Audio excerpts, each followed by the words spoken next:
Francis, ayer y hoy, aprendiendo del pasado, de Francis, ayer y hoy. Seguramente dentro de las situaciones que vive un dirigente político o un militante de una causa política, el más triste debe ser el exilio. Nosotros tuvimos a San Martín, a Rosas y a Perón viviendo en el exilio.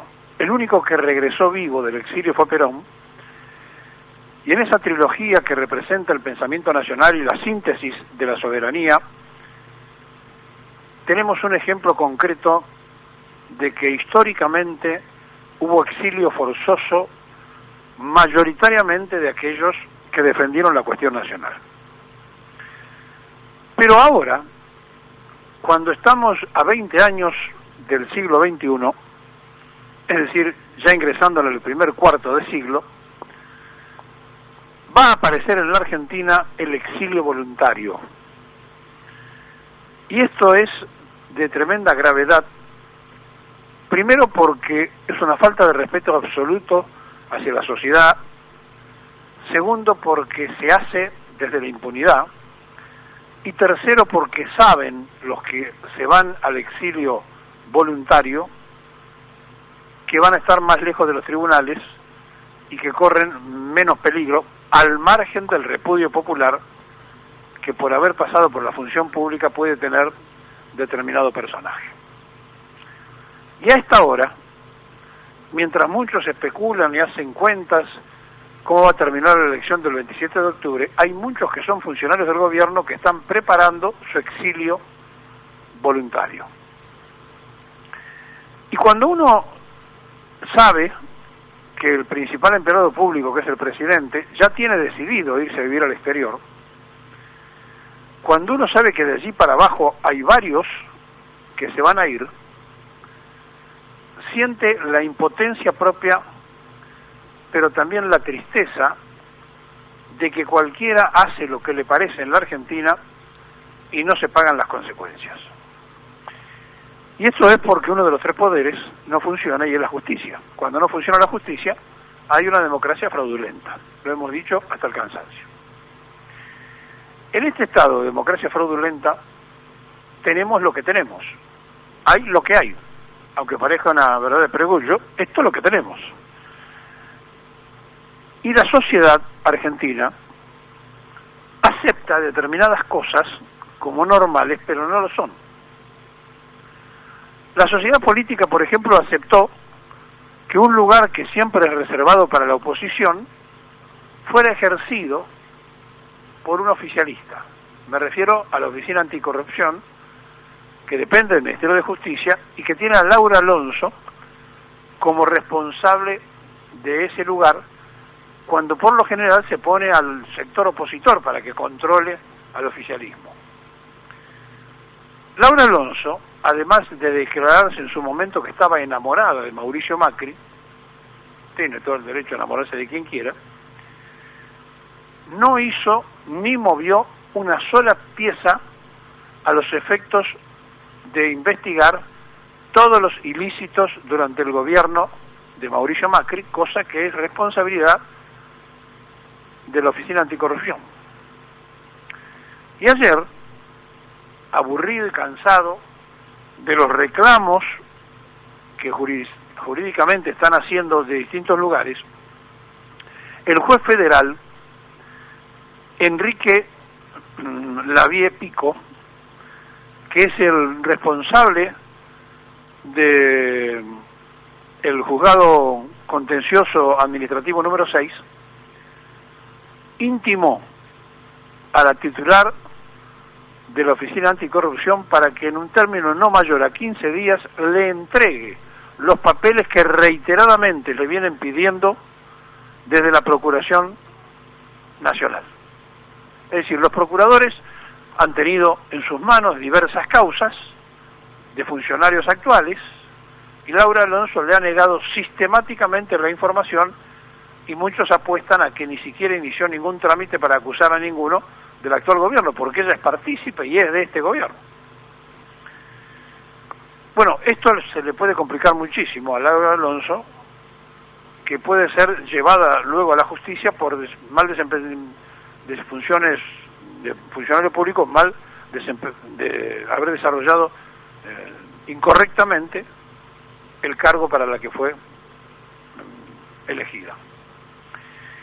Pero claro, esto nos lleva a una reflexión constante y permanente de por qué la oposición no exige en su momento lo que le corresponde y por qué, por el otro lado, una persona que se dedicó solamente a investigar ilícitos del gobierno anterior no tiene ni siquiera la inteligencia y la capacidad de empezar las investigaciones de las cuestiones actuales, si quiere después congelarlas. Pero ahora va a tener que reunir información y papeles que le están pidiendo y que apuestan muchos a que en ningún momento hizo ninguna clase de investigación, ni ninguna clase de sumario, ni empezó nada, pese a todas las denuncias recibidas acerca de las irregularidades, empezando por el presidente, siguiendo por los ministros y por funcionarios de segunda y tercera líneas que en su tiempo y en su forma fueron denunciados en distintas causas. Y entonces, estamos ante una situación que a su vez es acompañada por lo que se llama el descanso judicial, la mora en las decisiones que toman los tribunales. ¿Por qué? Porque estamos en vísperas de un cambio de gobierno. Y entonces en la Argentina, cuando se tiene el poder, se pisan las causas, cuando se pierde el poder, se aceleran las causas. Y mientras Bonadío volvió a mandar un pedido de desafuero para Cristina Fernández, que la mandó a juicio oral como jefa de una organización ilícita, y entró en el Senado, y eso recién se va a tratar el año que viene, mientras el juez mandó a juicio oral a una enorme cantidad de ciudadanos, está haciendo también simultáneamente el trámite para su jubilación, porque él sabe que el cambio de situación en el país le va a producir a él algunos dolores de cabeza, lo mismo que al fiscal Stornelli, que sin sorteo le dio el caso de la fotocopia de los cuadernos al juez Bonadío. Pero estamos frente a una situación que es abrumadora, que es cansadora, porque es muy triste que cada presidente que pasa termine en la justicia. Porque desde el regreso a la democracia pasaron todos, inexorablemente, a ser denunciados de una forma o de otra por las cosas que hicieron durante el gobierno. Si la justicia fuera contemporánea en sus decisiones, y fuera no de la gran demoradora de las cosas, sino la que acelerara como corresponde las causas, no tendríamos ese problema. Por lo tanto, el inconveniente más central que tiene el país es el tema de la justicia. Y como hay muchas vacantes de jueces sin cubrir, en la provincia de Buenos Aires, Vidal aceleró para nombrar 40 jueces que le pertenecen ideológicamente al PRO, son amigos de Cambiemos. Es decir, todo se hace a espaldas de la sociedad con una tremenda velocidad. Ahora, yo no escuché a nadie, ni siquiera a los legisladores provinciales, que le pidan explicaciones a Vidal por lo que ha pasado en la Ruta 41 de la provincia, donde en octubre del año pasado se inauguró la repavimentación de 34 kilómetros, fue la gobernadora, dijo las obras quedan para siempre, y que antes de cumplir un año, estamos en septiembre, está absolutamente quebrada, rota y llena de baches. Y le digo más, está trabajando aceleradamente Vialidad Provincial para esconder esos pozos de lo que fue evidentemente una estafa, y alguien tendría que preguntar por la empresa que está trabajando allí, que de alguna forma tendrían que dar explicaciones de qué hicieron o qué están haciendo ahora.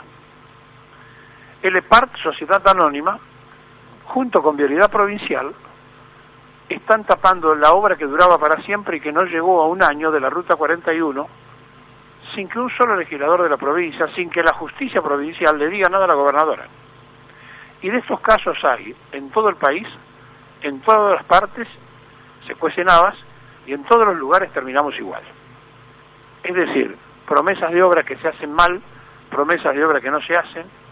Allí está el ferrocarril Belgrano Norte con 22 estaciones destrozadas, con una lentitud impactante, con explicaciones que no alcanzan a satisfacer a nadie, mintiendo acerca de las estaciones que se terminan porque tiene mayor cantidad de público que lo usa, mayor cantidad de usuarios, se lo expliqué ayer.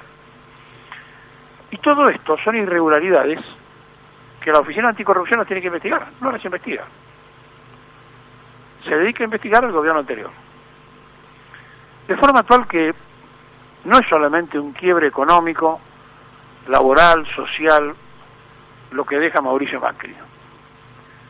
La sociedad argentina está zambullida en la desesperación, la desorientación, la falta de cumplimientos de normas y vivimos en un estado de emergencia y de anarquía.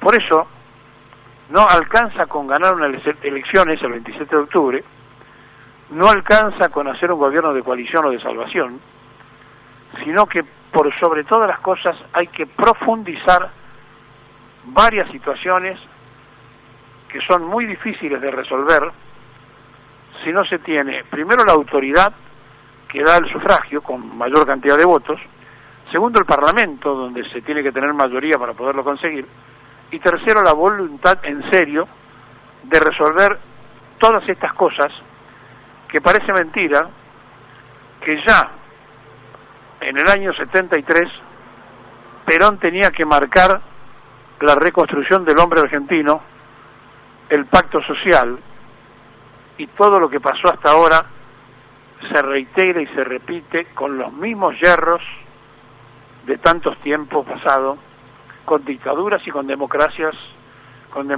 plenas o fraudulentas, pero democracias al fin a nuestra forma de ser de los argentinos. Es muy difícil la situación por la que atravesamos, del punto de vista moral, del punto de vista legal, del punto de vista político y del punto de vista económico.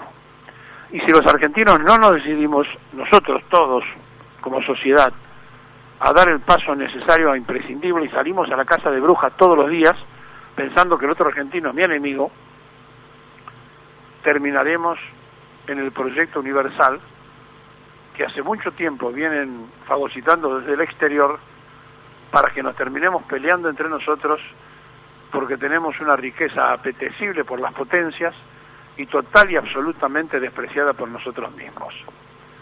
En el país de la comida hay gente con hambre. En el país de la energía y la minería hay tarifazos en dólares para un pueblo que gana en pesos. Todo parece estar al revés. Se trata de enderezar el futuro de la Argentina para evitar la inmigración de los jóvenes, el martirio de los ancianos y la desocupación de la mayoría de la sociedad. Por eso el 27 de octubre no solamente hay que votar para que se vayan los que están, sino que hay que votar y exigirle a los que llegan que hagan lo que tienen que hacer.